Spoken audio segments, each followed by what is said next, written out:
আসসালামু আলাইকুম। বাংলা সংবাদে সবাইকে স্বাগত জানাচ্ছি। আমি চিন্তিয়া হক। শুরুতেই সংবাদ শিরোনাম। প্রয়োজনীয় সংস্কার দ্রুত করে নির্বাচন দেওয়ার আহ্বান রিজভীর। এদিকে বিপ্লবের বিজয়কে ব্যর্থ করতে ষড়যন্ত্র চলছে বলছেন সেলিম উদ্দিন। জানাবো কয়েকটি গণমাধ্যমে ভুলভাবে বক্তব্য উপস্থাপিত হয়েছে বলছে ইসলামী আন্দোলন। নাগরিক কমিটির সমাবেশ, গণ অভ্যুত্থানে নিহতদের নিয়ে রাজনীতি হচ্ছে। এবং সর্বশেষ জানাবো পরিচালক পর্যায়ে কিছু পরিবর্তন এনেছে পররাষ্ট্র মন্ত্রণালয়। দর্শক শুনছিলেন সংবাদ শিরোনাম, এখন বিস্তারিত। প্রয়োজনীয় সংস্কার দ্রুত করে নির্বাচন দেওয়ার আহ্বান রিজভীর। বিএনপির কেন্দ্রীয় সিনিয়র যুগ্ম মহাসচিব রুহুল কবির রিজভী বলেছেন, বিগত 16 বছর ধরে ফ্যাসিস্ট শেখ হাসিনা সরকারের শর্ত নির্যাতনের মুখেও বিএনপি নেতাকর্মীরা নীতি আদর্শ থেকে সরে যায়নি। আয়নাঘরে গুম করে রাখা, বিচার বহির্ভূত হত্যা ও গণগ্রেপ্তারের মাধ্যমে বাংলাদেশকে পরাধীন করে রেখেছিল, তবুও থেমে থাকেনি বিএনপি। এত নিপীড়নের মধ্যেও আন্দোলন চালিয়ে গেছে নেতাকর্মীরা। আমি বিএনপির তৃণমূলের নেতাকর্মীদের ধন্যবাদ জানাই। এ সময় তিনি অন্তর্বর্তীকালীন সরকারকে প্রয়োজনীয় সংস্কার দ্রুত করে নির্বাচন দেওয়ার আহ্বান জানান। রুহুল কবির রিজভী বলেন, পৃথিবীতে ছাত্র জনতার এই আন্দোলন স্বৈরাচারের বিরুদ্ধে মাইল ফলক হিসেবে ইতিহাসে থাকবে।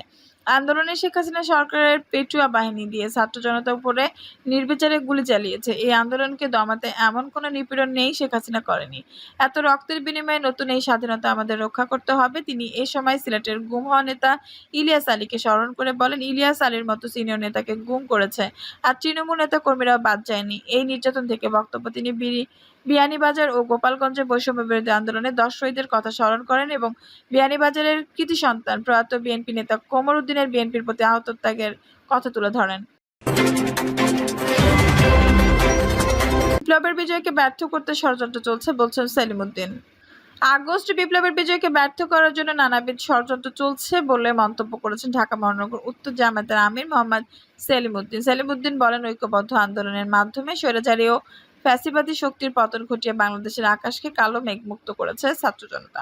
আমরা আগামী দিনেও যে কোনো জালিমের মোকাবেলায় সাদা প্রস্তুত। আর আমরা ওই ঐতিহাসিক বিজয়কে কোনোভাবে ব্যর্থ হতে দিতে পারি না। তাই আমাদেরকে এখন ঐক্যবদ্ধ হয়ে দেশে গড়ার কাজে আত্মনিয়োগ করতে হবে। তিনি বলেন, দেশে গণতন্ত্র ও গণতান্ত্রিক মূল্যবোধ প্রতিষ্ঠার মাধ্যমে স্বৈরাচার সৃষ্ট সব জঞ্জালমুক্ত করে দেশকে সামনের দিকে এগিয়ে নিতে হবে। এর জন্য দেশে প্রয়োজন সংস্কার দরকার। সবার আগে মানুষের অধিকার প্রতিষ্ঠায় কাজ করতে হবে। এজন্য জাতিকে ঐক্যবদ্ধ করার কোনো বিকল্প নেই। এই ঐক্যের মানদণ্ড হবে কুরআন ও সুন্নাহর আদর্শ। মানবতা রচিত মতবাদ কখনো মানুষের জন্য কল্যাণকর হয় না।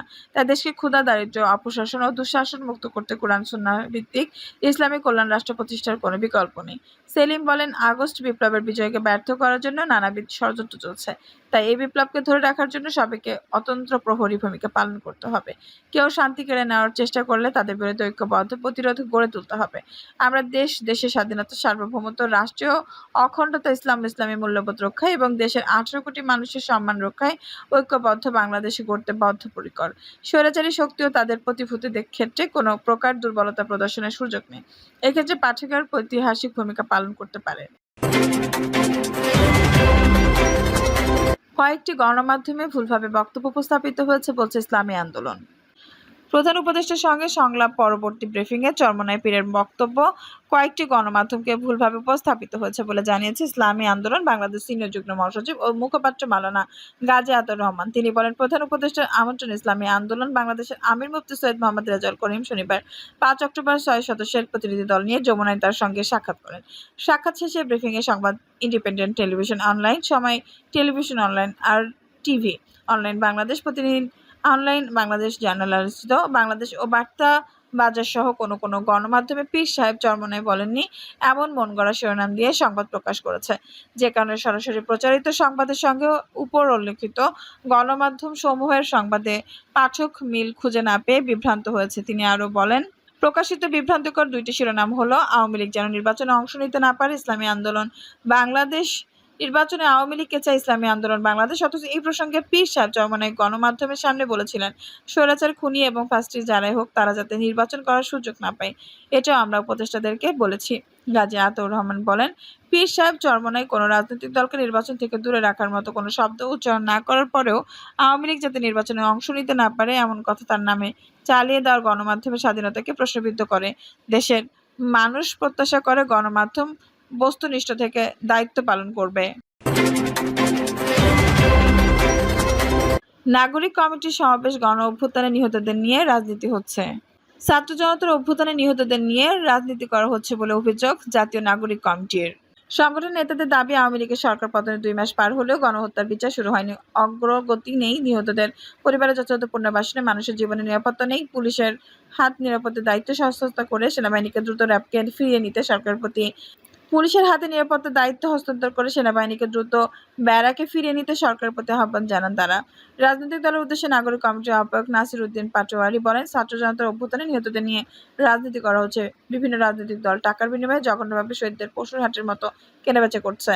কোনো দলের নাম উল্লেখ না করে তিনি বলেন, চাপিয়ে দেওয়ার জঘন্য কৃষ্ট কালচার পরিত্যাগ না করলে তরুণ সমাজ আপনাদের ডাস্টবিনে ছুড়ে ফেলবে। সব দলের প্রতি আহ্বান, এখনো সময় আছে।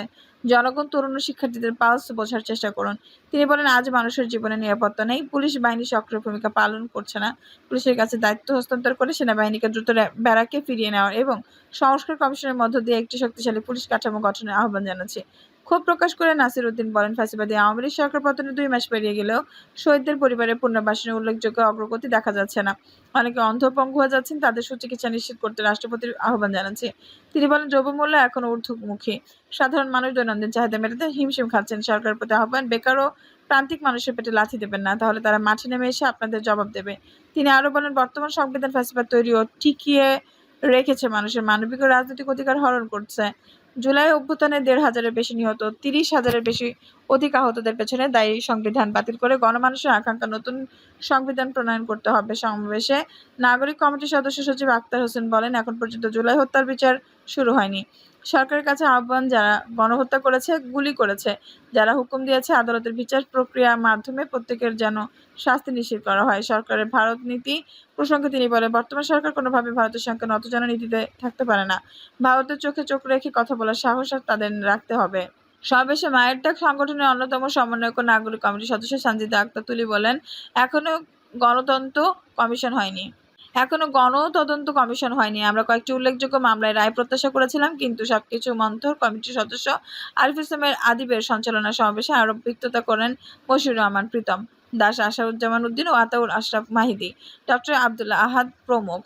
আসামি পালালের ছেলে হত্যার বিচার হবে কিভাবে? সমাবেশে ছাত্র জনতার অভ্যুত্থানে নিহত মমিনুল ইসলামের বাবা, রায়হান হোসেনের ভাই মারুফ হোসেনের বাবা, শাহরির হাসান আলভির বাবা, খালিদ সাইফুল্লাহর বাবা, নাহিদুল ইসলাম ভাই সহ কয়েকজন বক্তৃতা করেন। ছেলে হত্যার বিচার করে পাবেন সেই প্রশ্ন তুলে মারুফের বাবা বলেন, আমি যেন মামলা করেছি তার অর্ধেক আসামিই পালিয়ে গেছে, তারা কিভাবে পালিয়ে গেল, কিভাবে বিচার হবে?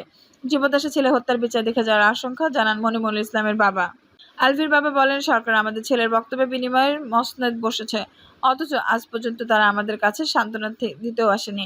অন্যদিকে ফ্যাসিবাদী দোসররা এখনো ঘুরে বেড়াচ্ছে। নিহত স্কুল ছাত্র ফারহান ফাইজের বাবা বলেন, আমার ছেলেকে শান্তিপূর্ণ আন্দোলনে গুলি করে শহীদ করা হয়, আমি তো খুনিদের কাছে বিচার চাইনি। নতুন সরকার সময় মামলা করেছে, আন্তর্জাতিক অপরাধ ট্রাইব্যুনালের অনুসন্ধানে ঢিমেতালে চলছে, ন্যায় বিচার নিয়ে আমার সন্দিহান। সমাবেশে নাসির উদ্দিন জানান, 2 সপ্তাহের মধ্যে সারা দেশে জেলা উপজেলা পর্যায়ে জাতীয় নাগরিক কমিটি, শাখা কমিটি দেওয়া হবে।